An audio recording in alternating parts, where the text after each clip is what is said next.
Donc bonjour chers membres du réseau LinkedIn, il est 13h37 ce jeudi 1er septembre 2022 et donc là je prends l'opportunité du temps de pause pour faire cette petite vidéo sur la thématique en toute simplicité. Je poursuis, j'avais dit qu'il y aurait une vidéo supplémentaire et bien là voilà. Tous unis face aux enjeux à venir et la sous-thématique de cette vidéo qui ensemble reprend un peu différents sujets abordés et donc voilà. Nous avons tous notre parcours. Ça fait des années, récemment, la petite anecdote, j'ai une discussion avec un neveu et il me dit oui mais il me dit oui mais quand tu es en lien avec des personnes par message et que tu les vois pas, tu n'as pas de relation avec eux et je lui réponds oui en effet tu n'as pas de relation directe mais quand ça fait des années que tu vois les posts des personnes, tu connais leurs difficultés, tu connais un peu leur vie, parfois on peut aussi connaître les membres de la famille puisque il y en a certains qui transmettent des informations sur leur entourage, leur enfant. Au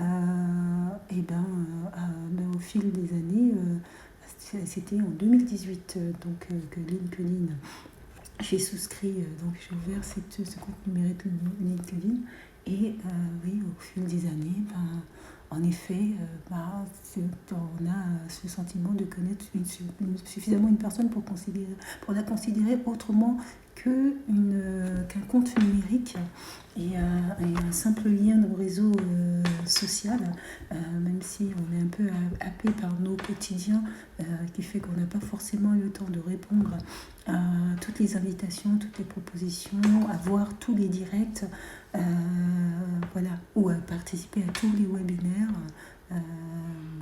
Je pense que le temps fait les choses et puis le temps améliore aussi les situations et créera certainement, et on créera chacun et chacune des opportunités pour pouvoir se voir.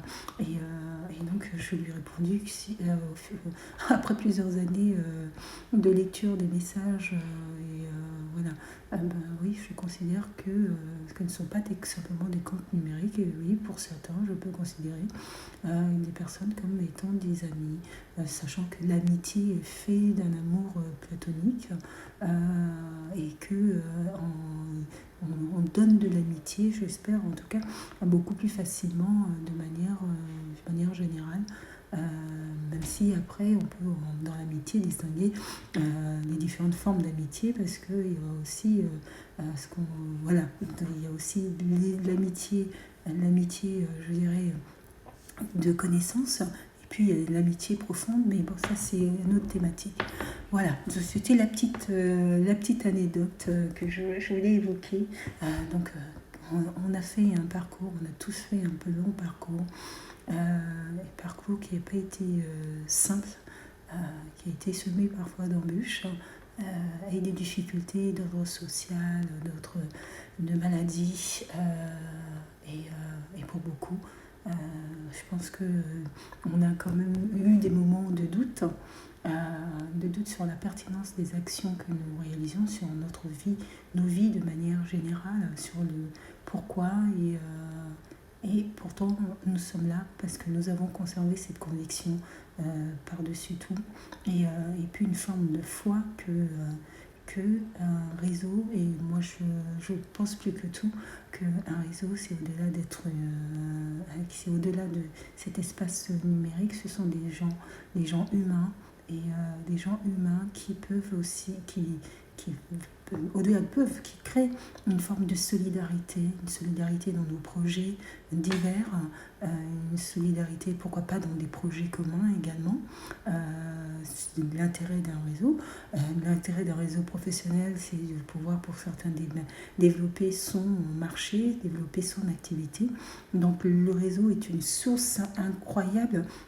Et je pense qu'on est loin de tous l'utiliser comme on pourrait l'utiliser, pour pouvoir en tirer tout l'intérêt, tant sur le plan professionnel que sur le plan humain. Mais un réseau, ça se construit, ça se construit.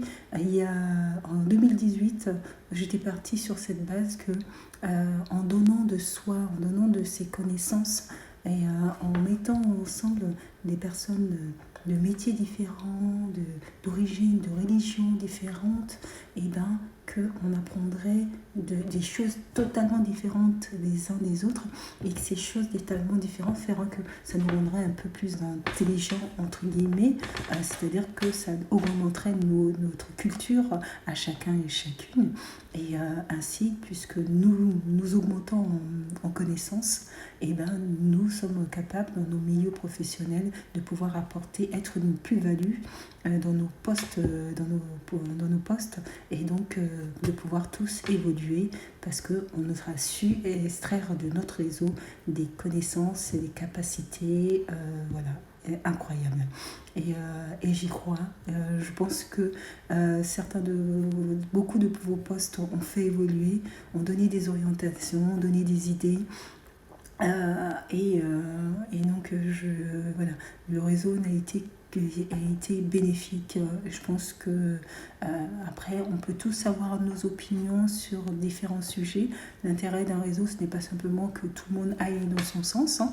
L'intérêt d'un réseau, c'est aussi de pouvoir avoir des opinions, des avis divergents et puis donner aussi des idées sur les projets de chacun et de chacune. Il faut savoir accepter la critique. La critique n'est pas forcément négative, elle peut être aussi positive, et pouvoir s'en servir après pour pouvoir poursuivre et continuer. Parce que finalement, c'est aussi un reflet aussi de notre société, et que dans la société, on n'a pas toujours des personnes qui vont dans notre sens, et le réseau est aussi un peu emblématique, voilà, de ce fonctionnement-là. J'avais pensé à l'adage « un pour tous, tous pour un ». Moi, je crois à la solidarité, je crois que on peut être des individus qui n'avons aucune origine commune, et pourtant, nos projets communs, notre volonté commune, nos objectifs communs feront la différence. Et donc, moi, en même temps que j'ai développé en 2019 mon entreprise, j'ai développé aussi plusieurs activités ADI, donc les actions de défense des droits individuels. Et je sais que pour beaucoup aussi, vous avez développé également énormément d'actions d'engagement humanitaire, d'engagement et de défense des droits. Et puis le réseau en lui-même, puisque c'est étoffé de personnalités publiques qui ont des positions politiques, juridiques, sur lesquels qui ont permis aussi d'alimenter le réseau sur des différents combats que nous individuellement, que nous souhaitions dans notre globalité, sur lesquels nous souhaitons prendre position. Prendre position sur des sujets de ce type, c'est prendre aussi, c'est aussi se dire que l'on ne trouvera pas des personnes qui iront dans ce sens-là. C'est soulever des sujets qui font débat, des sujets qui vont poser questions, que ce soit sur la protection de l'enfance, sur l'inceste, les violences conjugales. Ce sont des sujets de société, que bien souvent on tait, c'est-à-dire dont on évite d'évoquer dans la société. Ce que l'on garde en silence permet aux personnes qui mènent ces actions de pouvoir poursuivre tranquillement. Et lorsqu'on met ces sujets à débat, et que la force du réseau fait que ça mène un poids,